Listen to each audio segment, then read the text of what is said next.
the Australian Open and the French Open, and as of last year has re-achieved the world #1 status, almost with the Richard Mille on his wrist, you know? And I think it was Richard's ambition to show that there could be no compromise between the most complicated watch in the world and the ultimate performance machine. Is that correct, Richard? Totally correct, my dear.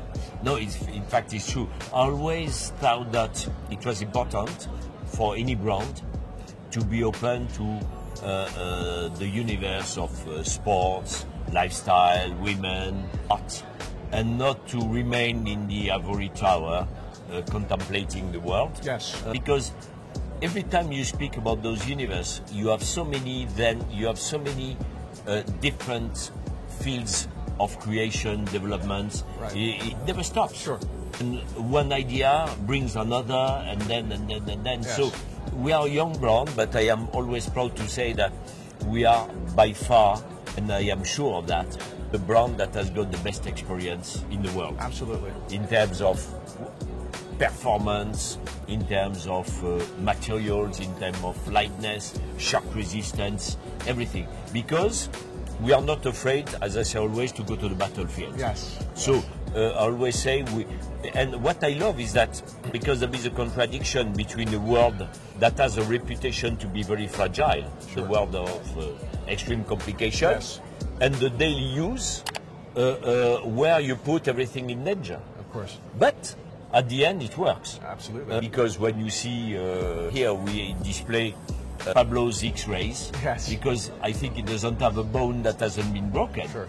But the watch that he wears resisted to everything. And when you imagine, I mean, a polo ball, the polo ball going at 230 kilometers Yes. per hour, going on you, then it makes, as you have seen on his skull X-ray, Yes. a hole on the skull. Incredible. And then his watch resisted to all kinds of shocks. Yeah. And this is why there was this new development of a new polo watch. But you know, it's a very courageous watch also, because I remember the first Pablo Maldonado watch that you created had a big top shield on it, and then you could see the time through 2 apertures, which was for him to wear on his wrist while he was playing. Yes. Now, when you've moved now to a piece of sapphire, how do you assure the shock resistance of a piece of sapphire against a polo ball? So the problem that we face, we have beautiful mechanics, Sure. we have beautiful movements, and it's a pity, I always consider it was a pity to hide them.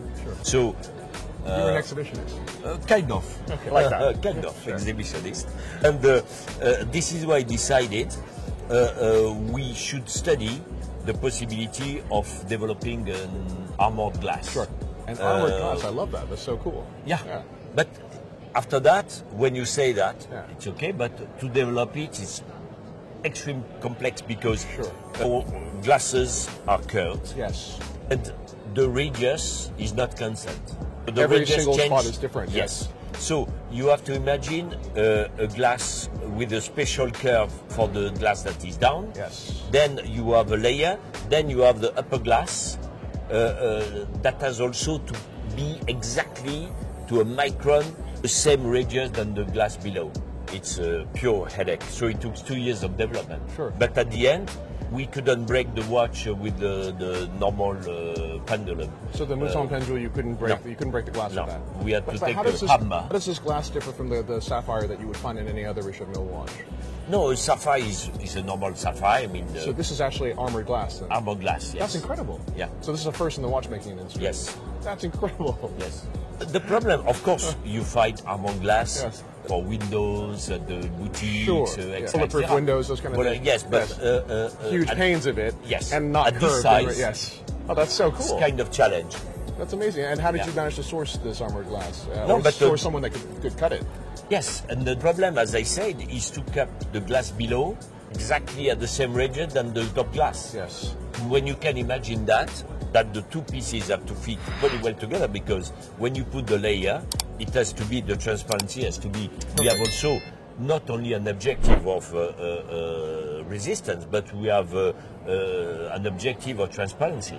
That's right. And That's right. this is just fantastic. And when we could break the glass with a hammer, glass was like kind of broken, but totally intact. Intact. Right. And Like we bulletproof tested glass. the watch. We tested the watch We tested the watch, the water resistant. The water resistant was Perfect. That's amazing. Which is also important because Yes. we have a 5 years warranty. Any problem, when you break the watch, you have pieces coming inside, scratches. There are here. You just need to change the glass, but the integrity of the watch is. That's just only part of the innovation represented by this watch, because you've also become the master of isolating the movement, and in particular the tourbillon or the oscillator from shock. Yes. So in many different solutions that you've used over the past, such as you've integrated the bridges of Yes. carbon fiber into the carbon case band, and in the RM27-01, which is one of my favorite watches, you've also used cable suspension. Yes. So what system have you used here, Richard? No, here we used again the cables, but in a totally different way. Yeah. Vous venez d'ouvrir une boutique à Kuala Lumpur. C'est une étape d'un développement déjà assez marqué. Comment se porte la maison Richard Mille? Eh bien, fort bien. Et les affaires sont excellentes partout, même en Europe, dois-je dire. En Asie, elle continue à être très très bonne. Aux États-Unis, je viens de rentrer des États-Unis. On va voir magnifique boutique à Las Vegas. La boutique Beverly Hills fonctionne très très bien. Et nous allons ouvrir également une boutique cette année à Londres. Donc les choses se passent bien. Personne aurait parié que la marque se développe si bien. À l'époque où vous l'aviez lancée, les gens étaient assez dubitatifs. Comment vous expliquez ce succès? En fait, le concept, très logiquement, dans sa philosophie, tous les germes de l'échec.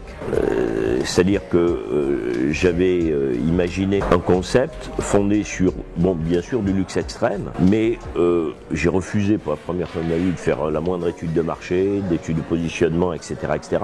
Et j'ai fait ce que l'on normalement ne devrait pas faire, c'est-à-dire que j'ai développé le produit, et ça continue ainsi, sans intégrer aucune notion de coût, de délai, de fabrication, etc. etc. C'est-à-dire que la démarche traditionnelle qui est faite de compromis, où l'on dit tiens, ça on va pas le faire, on va être trop cher, ça on va pas le faire, on sera pas dans le marché, etc., etc., où le public n'acceptera pas, etc. Là, je me suis permis de faire un produit extrême, comme j'en avais envie pour moi, en me disant, ma foi, je trouverais bien dans le monde quelques amoureux de ce produit-là. En fait, ce que j'ignorais, c'est que ils n'étaient pas quelques unités ou quelques dizaines, mais c'était quelques milliers à attendre ce type de concept, de philosophie, de marque, qui en fait correspond à l'idée que je me faisais, que je me fais toujours dans le luxe extrême, et à l'idée qu'il se faisait également dans le luxe extrême. La marque a décollé tout de suite, et c'est vrai que depuis le succès a continué, ne s'est pas démenti. Il suffit de regarder sur sa page Facebook pour savoir que je travaille pour Richard. Donc on va se tutoyer parce qu'on se connaît dans la vie de tous les jours. C'est pour ça qu'il m'a invité d'ailleurs. Absolument. Voilà. Alors Richard, juste une question qui intéresse les gens. Pourquoi avoir choisi ton nom pour tes montres? Pourquoi est-ce que c'est un positionnement autour de ton nom? Je pense pas qu'il la flemmardise, mais je n'avais pas envie du tout d'aller m'ennuyer ou de passer du temps à dénicher une marque, à vérifier les dépôts internationaux ou en racheter une. J'ai essayé vraiment d'être efficace. Et j'ai trouvé que ce nom Richard Mille sonnait bien dans tous les pays, parce que, ayant pas mal voyagé, j'avais l'habitude de me faire interpeller. Et du coup, ça m'a pris, j'allais dire, quelques minutes pour faire ce choix-là. Et bon, je le regrette pas. Alors, bien évidemment, l'affaire avait capoté. Le fait d'être en première ligne a pris une toute autre tournure, mais comme ça marche très bien, comme dans les films américains, tout va bien. Alors, justement, ça marche très bien, mais c'était au début des années 2000. Et comment tu expliques le succès? Parce que c'est pas évident de changer complètement la conception, une certaine conception de l'horlogerie de luxe. Comment tu as fait? Pourquoi ça marche bien? Bon, j'avais une vision du luxe, qui est toujours un peu la même d'ailleurs. Donc, je trouvais qu'il était en pleine autocontemplation, avec beaucoup de suffisance. En ce qui concerne l'autre horlogerie, c'est un peu pareil. Tout le monde est toujours dans sa tour d'ivoire à contempler le monde. Et moi, je me suis dit que j'allais être l'Olibrius de passage. qui allait non pas révolutionner, parce qu'on ne parle que de montres, il n'y a pas de quoi casser trois pattes à un canard, mais il était important pour moi ce que j'avais véritablement dans le ventre et ce que je voulais faire sans aucun compromis. La seule limite étant les limites de la technique, et encore ces limites-là on les repousse tous les jours. Et donc c'est un espèce de concept de rupture que j'ai voulu appliquer à cette marque. En décrétant dès le départ, la haute horlogerie est redondante, sa légitimité, par exemple, d'être du 19e, 18e, etc., lui confère une espèce d'oreiller de paresse. Et bien, moi, n'ayant pas le choix, je vais avoir des options extrêmement radicales, plutôt implacables. C'est quoi, c'est technologique? C'est quoi, quand tu dis implacable? C'était aussi bien techniquement qu'esthétiquement. Et en fait, j'ai voulu faire, dans un monde du luxe qui est assez artificiel, où on se contente de principes marketing, le concept marketing, du style, la notion de valeur perçue, des trucs qui n'ont pas vraiment de sens. J'ai voulu faire un produit qui ait beaucoup de substance. Alors le peu de temps que j'ai passé justement à dénicher une marque, je l'ai passé à développer un produit extrême, dans un positionnement extrêmement haut, puisque ma démarche, qui est une démarche anachronique, contrairement à ce que j'ai fait toute ma vie, parce que j'ai en marketing, contrairement à ce que j'ai fait tout le temps, à savoir faire des études de marché, analyser la concurrence, essayer d'être plus compétitif que la concurrence. Là, j'ai pris la démarche inverse, c'est-à-dire que j'ai décrété que rien n'était trop beau pour ma montre, pour mon produit. Le coût serait la résultante de mes choix et non pas une contrainte. Et donc, lorsque j'ai démarré cette marque, bon, j'étais au double du prix de tout ce qui existait dans le marché. D'ailleurs, tout le monde avait parié que j'allais me casser la figure très vite. Et ça marchait tout de suite. Pourquoi ? Parce que il y avait une promesse produit qui était tenue, le prix était complètement au marché puisque j'étais au double de tout ce qui existait dans le marché. Encore aujourd'hui, j'ai un prix public hors taxe qui est de l'ordre de 180 000 €, ce qui me place tout à fait au-delà de tout ce qui existe sur le marché. Mais je vais faire 4000 montres cette année. Il y a une demande qui est absolument invraisemblable, que je n'arrive pas à suivre, que je ne veux pas suivre. L'an dernier, je fais 3500 montres, l'année 4000, l'an prochain 4600. Donc un prix moyen public de 180 000 €, ce qui est assez étonnant. Et la demande explose et voilà. Donc ce qui signifie que ce business model était viable. Tu dis la demande explose, ce qui m'a étonné, parce qu'on a été à Taïwan pour l'ouverture de la boutique Richard Mille à Taipei il y a 2 mois. Et j'ai vu, c'est un public complètement, on en parlait ce matin, c'est un public complètement différent. Le jeune, il n'y avait que des jeunes dans ce nouveau... ce qui est très amusant, c'était mon obsession dès le départ. Mon obsession était de dire, bon, la haute horlogerie, c'est un ghetto, c'est très ennuyeux, le discours est ennuyeux, redondant, plein d'auto. Et moi, je veux être ouvert au monde du sport, de l'art, du lifestyle, de la femme. Je dis pas je veux aller dans la rue, mais je veux faire des produits qu'on puisse porter dans toutes les circonstances et toutes les occasions. Donc, quand j'ai démarré, ma clientèle, clairement, c'était des quinquas plus. Aujourd'hui, j'ai des clients qui ont 16-18 ans. Et toutes les études démontrent que la marque, aujourd'hui, qui fait le plus rêver les jeunes en horlogerie, c'est Mille. Ce qui est assez étonnant parce que à l'époque des montres connectées, on pouvait imaginer que ce serait de loin ce qui fait rêver les jeunes. Eh bien non. Donc c'est aujourd'hui c'est la marque qui est vraiment très très demandée chez les jeunes. Et ça, pour moi, c'est certainement la plus belle des satisfactions. Donc, je couvre un spectre extrêmement complet en matière de classe d'âge. D'où vient cette obsession de toujours chercher technologiquement du nouveau? Le graphène, par exemple, c'est assez intéressant parce que c'est la même matière qui est utilisée dans les voitures de Formule 1. Donc ça tu cherches les choses compliquées. Quand il y a la montre de Nadal, par exemple, qui résiste tout le temps à la force G invraisemblable de Rafael Nadal. Et quelle est l'importance pour toi de chercher la complication? Now we understand. Oh, there's Waco coming, so this is really the moment. Bonjour, Wei. Waco, come on here for the moment. Oh. Bonjour, mon bébé. Oh, hello, Alexander, my brother. Oh, he's live shooting you, Wei. Fantastic. We're live in the interview here. Oh! No problem. You are part of the family. This is Waco from Revolution. Hello, how are you? Okay. We're having a nice chat about the new watches. I was just asking the silly question, how this Alain Prost watch works. Yes. Because I didn't understand it. Yes. People ask me, is it really connected with the bike? And he was just explaining. It's not connected with yourself, with your finger. Yes.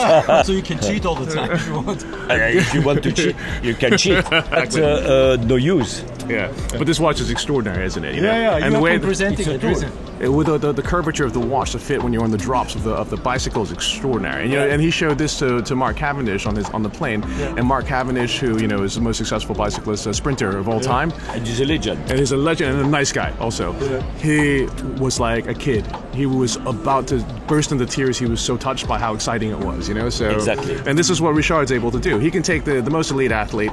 He can take the sort of most jaded watch collector, and he causes them to become children again because his watch is so amazing. Even with women. In particular, from what I understand. Shall we cut or shall we film? No, keep going. We are transparent. Indeed. Yes. Let me ask you something and be honest. What's your favorite Richard Mille watch? My favorite Richard Mille watch of all time? Well, I love the watch that started the whole movement towards ultra lightness. So for me, the greatest watch, Richard Mille watch, but it's not just the greatest Richard Mille watch, the greatest watch of the modern era is the RM009. And this is a watch that was made of Alusic, a material that he had to use aluminum and silicon spun in a centrifuge, if you can imagine. Who was going to do that? Few headache. And only the part in the center is actually bonded at a molecular level in the correct way. He cut it out. I agree with you. Cut it out to make a case which was indestructible, then used for the first time an aluminum lithium movement inside of that, and made a watch that I think was just over 30 grams. This is the predecessor to the 27. And I put it on for the first time. I wanted to cry. I couldn't believe it. And to this day, my ambition before I die is to find a vintage piece of this because they're no longer produced and purchase it, and then I can die happy. But he's still young. Yes. Oh, no. Okay, so I'm going to leave you to interview Richard. We're Richard, almost done, but it was a pleasure to have you. But he's the greatest innovator of watches in the last half and century. he's a sexy guy, by the way. In the last century? In the last... He's just a funny guy. Yeah. He's everything. He's amazing. He's amazing. like one of our best friends. Exactly. And it really understands that there was no such thing as a sports watch until Richard Mille invented the sports watch, the real sports watch that's put on the wrist of the elite athlete, like Nadal, who incidentally is world number 1 again, and play in the heat of battle with no compromise. That's what Richard's about. He's really... Merci, way. Oh, it's the truth. This is the truth. My brother. Okay. Guys, cheers. Thank you. Richard, Hey. we couldn't have done better, and I will pay him afterwards for that little... He deserves. So thank you very much again. And Thank you to you, my dear Alexander. Thank you for continuing to present us real fun stuff in terms of technology and more to come this year. More to come? Yes, so of you course. are bringing another... Plenty, during the year? yes, of course. So it's not on... I changed the strategy a few years ago, and I decided to launch around the year. Because before we were launching everything at a stage age, and it was kind of lost in the middle of everybody else. So many other things, yes. Of course. Yeah. So now, During the year. Yeah. Great. I'm happy. Thank you very much. Merci, Alexander. De rien. Merci beaucoup. À toi. À toi. Merci. Ciao. Thank you very much. Because we test at the same time, we love to do pieces of art. And for me, it was very important to do very resistant but a very aesthetic piece. And this piece is made a bit like a bridge. So it's very architectural. And for me, the fact that it is extremely resistant but at the same time beautiful and architectural, it's a piece of art, is really for me an issue.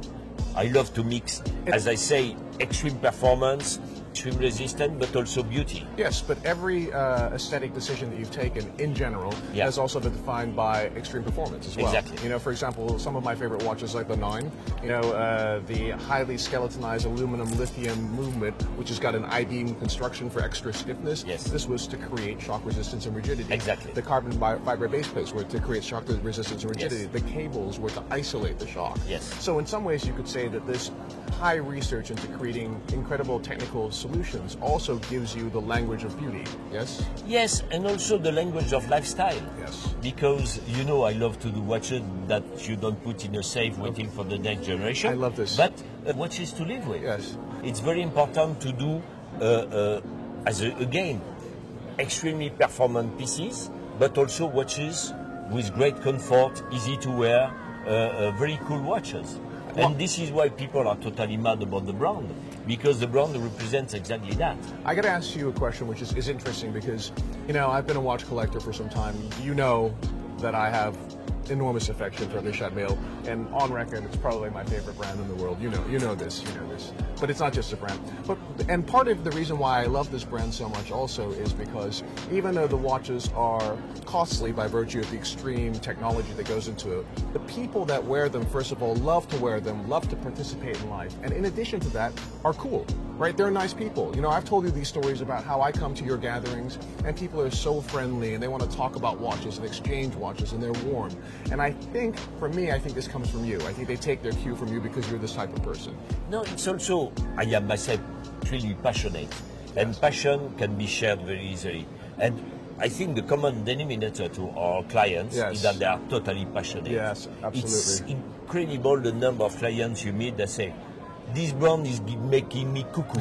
I love this brand to an extreme you cannot imagine. Yes. And the number of clients that we have got, tens and tens of Mille watches, is not only a problem of money power, sure, but it's really passion. Yes. And I love that because I always say our clients, like us, sometimes we are in shorts, we are boys. And we are passionate and genuinely passionate in a world, a luxury world that is very commercial. Indeed, but so we are genuine. But that's the thing, and not just clients, but people who have seen everything in the world, who are in themselves extreme athletes, people who have seen the greatest technological advances. For example, Mark Cavendish, who you're working with, who was already a watch collector, is racing the most high-tech bicycles, is exposed pretty much to everything. And the moment he met you, and the moment you passed him an RM11 carbon fiber to wear while he was racing, he started to cry. Yeah, correct? he was in tears. Tell me about this moment. No, it was very genuine. Someday I had my watch on the wrist, and I went to the Tour de France. Yes. And my friend Yann Lemonnier, who is the CEO of the Tour, tell me, who is your favorite rider? I said, I love Mark Cavendish, because Mark Cavendish, he's not only a legend, but he's a very interesting personality. He's a great guy. He's exactly except a robot. Yeah. He's a warrior. Yes. He's enfant terrible. He's a passionate guy. Yes. And he's so passionate. Yeah. So Jan went into the bus of his team, saying that I was outside. He came out. He said, "You know what is my night bed table?" Yes. I say, the Richard Mille book. I dream every day. I dream about Richard Mille. That's incredible. And they say, I took the watch, I give it to him, I say, Mark, it will bring you good luck. Oh, and fantastic. The following day, he won the stage. Amazing. That's incredible. Okay. And there was a nice story, if you remember, you sent me that time it was SMS, we were not already on the WhatsApp. Yes. The day the Luxembourg guy, Andy Schleck, yes, he went to do the stage in l'Alpe d'Huez, yes, with the Nadal watch on the wrist. Yes, I remember that. And he said to me, "Can you lend it to me for the day?" I say, "I can do that. Only if tonight you're in yellow jersey." You know? And he was. And he won that stage. The night he went into yellow jersey. So the night I had to take the watch back because I was coming back. Say, I remember also this amazing image of Mark Cavendish crossing the finish line. I think when he had his 4th stage victory, and he's going like this, and you can see the watch. Exactly. Fantastic. Okay, so last thing, Richard, I'd like to present you with the 2017 Brand of the Year Award for Revolution Mamma Magazine. mia! I am speechless. No, I don't know if I deserve. No, you absolutely deserve it. And actually, you deserve more than this because you are not a watch brand. You are a pioneer, you are a trailblazer, you're an incredible man, and you have defined the whole... I am another enfant terrible. You are an enfant terrible, but by virtue of that, you have the courage to define a whole new era in watchmaking where there is no compromise for performance, and you define an aesthetic which is often repeated and is often imitated, but can never be equaled. So, Richard, it is a pleasure. Merci, bébé. Richard Mille, how are you, my friend? Every day better. Every day better? No, it will be much better on Friday. Okay, when everything is over here. Yes. Okay, we are Richard Mille, of course. This is the man. The man is called Richard Mille, the founder of the company. Richard, tell me, we always talk about figures a little bit. You're quite open. How's the company running? Is greeting someone? Hello? Very well. Yes, last year was just amazing. This year is extremely promising. I mean, we have a constant growth since the beginning, and it works. How many pieces you have been able to sell? We produced about 3,500 pieces, 3,500. Last year we produced 4,000, this year 4,600, so it's a constant growth. But the problem is that the production is going like that, but the demand is going like that. I've heard that you have been opening boutiques in Asia and they have no watches. No stock. They're empty. No, not only. I mean, in Japan we have some problem. In Europe, in America we have a big issue with that. But we have to live with that. There was problems. Then Yeah, I as well. wanted to say there was problem. Are you trying to limit your production at a certain point, or do you No. say Our objective is 5,000 to control the growth. control the growth? Yeah, I don't want to go into volume. Never. What would be volume for you? Volume would be certainly tenth of thousand of pieces, which is the case for most top brands. But this I'm not interested in. Since you have been now pushing also very strong into the fields of women's watches, the percentage in between men and women buying your watches? Now it's a bit more than 20%. My objective is to reach 35%, 40%, Okay. hopefully. The same, the demand is just crazy on the ladies' watches. Are these ladies buying Richard Mille watches only buying the specified watches made for them, or are they also going on men's watches? Yeah, they go also on men's watches, but the ladies' watches, are so spectacular in terms of style, in terms of the lines are very modern. The offer is just incredible because you have all kind of different materials, finishes, colors, etc. So it's a very colorful brand and it's a very sexy brand. Yes. You are kind of a style icon, where you present yourself, the brand, everything. It's just cool. So this is why I said you're sexy. Merci. I appreciate. Yeah, you have to. Richard, about the novelty this year, what's the highlight on So the SIG? new launching corresponds to the new Polo watch, because my problem was the Polo watch was reinforced by a titanium carbide cover on the 53. But my problem is that I love to show the mechanical aspect, the mechanical device, because it deserves to be shown. It's so beautiful, etc. So this is why we launched the idea of having armored glass that could resist to a lot of shocks, different shocks, etc. So it's protected by and more visible. Yes. The interior. Yes. Okay. It looks like a normal glass, but it is a normal glass. Answer me a question. The what you have been doing for Formula One, Alain Prost, the former Formula One staff, Alain Prost. Yeah. He's here today. I know. I've seen him. Yeah, with you. Yeah. The counter. How does it work? It's very easy. people ask You me- select the units, tenth, hundreds, thousand, Yeah. and when you have finished your riding, Yeah. because what happened is that most people I was discussing with that are riders, even professional, they don't know how many kilometers they achieved during the season. They don't know, you ask them in May, how many kilometers did you do? They have no idea. Okay. They say, some of them they will say, 5,000, 8,000, 10,000, they don't know exactly. So This, it's really every whatever you achieve, you just pile up, Okay. and then you know at any moment how many kilometers you did, even if you are a runner.